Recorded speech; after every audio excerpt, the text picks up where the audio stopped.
وتضع كل ايه ذات حمل حملها وترى الناس سكارى وما هم بسكارى. الله، ايه دي سكارى؟ يعني مضطربين متمايلين زي السكران اللي بتشوفه كده وماشي ومش عارف ايه ويشتم عن عندنا اللي يكلمنا ومش عارف الكلام بقى اللي بيلخبطه ده، ويتطوح وينزل في الارض ويترمي. قال وكل ما يترمي في الارض يبقى الصنف جيد.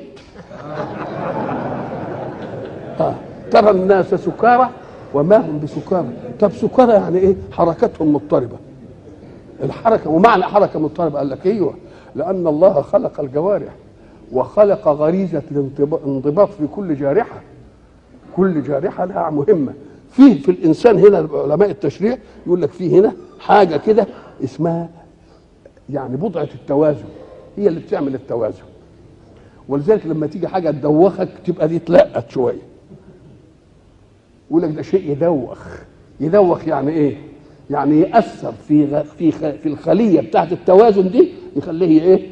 يخليه يتطوح. اما تكون انت مثلا تطلع بناء عالي وبعدين تبص كده تدوخ. ليه تدوخ؟ ايه يعني ايه تدوخ؟ يجي دوار البحر مثلا يخليك تعمل كده ومش عارف ايه، في ماده في البحر ساعه ما تدخل فيه تاثر على الغده دي تقوم تفرز اكتر، يوم يجي يحصل منها الايه؟ الدوار. حتى هذه برضه تتاثر. وترى الناس سكارى وما هم، ما فيش سكر ولا اي حاجه. السكر بيأثر على الغده بتاعه الايه؟ التوازن دي. وترى الناس سكارى وما هم بسكارى ولكن عذاب الله شديد. عذاب ايه ده؟ لسه شايفين الساعه ما حصلش عذاب ولا حاجه. قام قال لك اللي صدق في ان القيامه تقوم بالشكل ده ويبقى يصدق في ان في عذاب في جهنم. خلاص انتهت المساله. اللي كنا بنكذبه بقى ايه؟ بقى حاجه عينيه. يبقى نقول له لسه ما تعذبش، ده لسه شايف اللي هو بتاع. نقول له ما دام دي طلعت صد، يقول يا ويلنا بقى من الباقي. يبقى الباقي يبقى ايه؟ يبقى الباقي صد. ومن الناس من يجادل في الله. ما هو الجدل؟ الجدل هو المحاورة. اثنين بيتحاوروا، كل واحد يريد أن يؤيد رأيه بحجة عشان يضحك حجة الآخر وهو يرد عليه برضه. مش عارف اسمه ايه؟ جدل. وايه يعني كلمة جدل؟ انت مش عارفين لما نيجي نقول لك ده بيجدل الحاجة، بيجدلها يعني ايه؟ يجيب حبل كده ويقعد يجدله.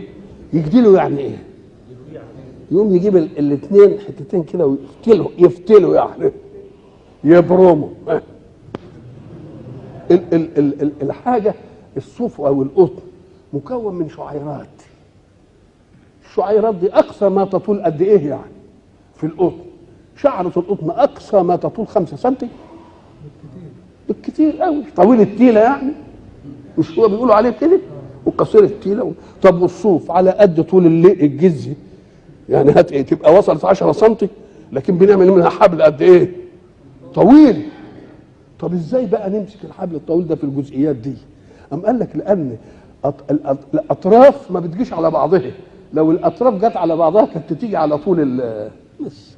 انما اصل طرف حاجه بيجي ايه؟ في وسط حاجه، وطرف حاجه يجي في وسط حاجه، يشبك الطرف ده في وسط دي ودي في وسط دي، يقوم يطلع الفتح. لما تيجي تقويها اكتر تقوم تجيب 2 وتبرمهم كده على ايه؟ على بعض. عشان ايه؟ عشان يبقى قوي. عشان يبقى اهو الغزل بيعمل في الشعيرات والجدل بيعمل في المكون من الشعيرات، يعني في نفس الفتله بقى نجدلها على بعضها. طب والجدل ايه في؟ قال لك لان كل واحد يريد ان يقوي حجته ليدحض حجه الاخرين. معنى جدل يعني هذا الجدل. طب ومن الناس من يجادل في الله. وكيف يكون الجدل في الله؟ يكون الجدل في الله وجودا. يجي ملحد يقول لك لا ما فيش اله، موجود بس له شريك، بيجادل في الوحدانيه. بيقول كلام نقول له مش هتقوم الساعه كلام مش عارف. يبقى يجادل في الله ايه؟ وجودا او توحيدا او اعلاما من جهته بشيء غيبي. بيقول هنبقى في ساعه يا شيخ بلا ساعه، ده معقول بقى بعد ما نبقى مش تراب يبقى ده اسمه بيجادل في الايه؟ في الله. ومن الناس من يجادل في الله بغير علم. اذا الجدل في ذاته مش ممنوع، بس يكون جدل ايه؟ جدل بعلم. انما جدل كده من غير علم. اما قال لك ما هو الجدل بالعلم ده كتير. ربنا لما ايه، ولذلك ربنا قال ايه؟ جادلوهم بالتي، اذا لم يمنع الجدل، انما عايزه بالطريقه الايه؟ الحسن. النصح ثقيل، فلا تجعله جدلا ولا ترسله جبلا. خليك كده خفافي كده، ما تطلعش واحد مما ألف بما يكره. ادعو الى سبيل ربك بالحكمه ولا تجادلوا اهل الكتاب الا بالتي هي ايه؟ هي بالتي هي احسن. ولذلك رسول الله يعلمه القران لون من الجدل. يقول ايه؟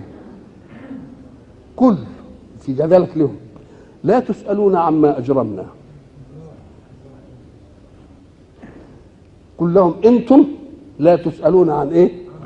يعني ما تسالوش عن جريمتنا، ولا نساله. كان لو قال عما تجرموا يبقى عدل، لان هو نسوا الاجرام لنفسه.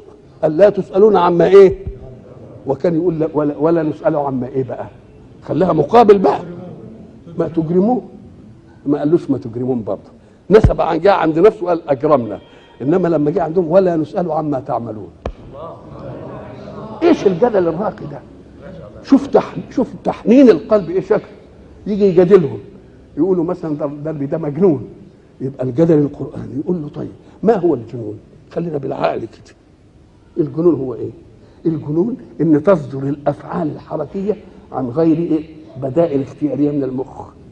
طب بالله المجنون بتصدر عنه الحكايه دي؟ لا، ما تصدرش عنه. طب وما هو الخلق؟ الخلق هو استقامه الملكه على طريق الكمال والخير. طب انتوا شفتوا ايه في النبي بقى؟ كذاب؟ لا. خاين؟ لا. دعي؟ لا. قلتوا القرآن من عنده فجيه يجادلكم. القرآن يجادلكم يقول ايه؟ طب يا اخي انا لبست فقد لبست فيكم عمرا من قبله افلا تعقلون. طب ما انا كنت طول عمري 40 سنه وياكم، هل جربتم على انني خطيب بخطب؟ طب بشعر؟ بقول كلام كويس؟ يقول له ده انت اخرتها شويه لحد سنك ال40. يقول له طب اوروني عبقريه توجد عند الانسان بعد سن ال40. كل العبقريات عمرها في اخر العقد الثاني واوائل العقد الثاني. العبقريات انما ايه عبقريه ااجلها لحد ما يبقى سن 40 سنه؟ هي عندي ولا قلتش؟ طب من الذي يضمن حياته؟ ده ابويا مات قبل ما اشوفه، امي ماتوا سن قد كده، جدي مات وانا لسه مش عارف ايه. يبقى الناس بتتساقط قدامي وانا اقول يا ولا خلي الموهبه دي بتاعتك لما يبقى سنك كام؟